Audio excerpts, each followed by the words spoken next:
ครับสวัสดีครับผู้ฟังครับในเดือของขวัญกับของท็อปพระสุพัฒน์ครับของบริเวณปลาป่องนะครับเจอกันพบกันเดย์นะครับน้องก็บททรงบีโฟถึงปิ้งทูไนครับนี่ก็เป็นชื่อไทยชุดล่าสุดเลยนะครับที่แข่งอาเซียนครับเจอกันไต้หวันนะครับ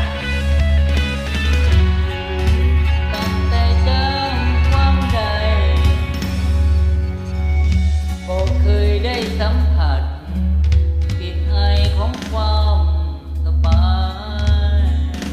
ตั้งแต่เช้าหอดค่ำก็เฮ็ดอยู่ซ้ำสู้กับงานประจำหวังผลบนความทุกข์ยากต้นทุนบ่ซ้ำเขาเลยแห้งแห้งหนักกว่าเขา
สำเร็จขึ้นทินหอมกลิ่นดินคือคนใหม่ย่างนำไหลป่าในน้องที่ทอดคนแก้มอ่องตองที่เฝ้ากลับไปตามสัญญาก็ฝากFCด้วยครับตอนนี้เศรษฐกิจไม่ค่อยดีนะครับเนาะการขับรถขับราก็ต้องทางกฎจราจรครับตอนนี้ก็มีนโยบายของนายกอนุทินคนที่32ครับคนละครึ่งก็จะเร็วไปสมัครนะครับวันที่20 ตุลาประมาณนี้ครับแล้วเราไปชวนทุ่งไปครับนอนแอปเอาตามนะครับนะประมาณนี้ครับนะแอปโตหรือว่าอะไรประมาณนี้นะครับนะในเด้อความฝันอย่าเฝ้าอย่างนี้ป่า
ซองดีโฟทุกปิ้งทุกนายครับ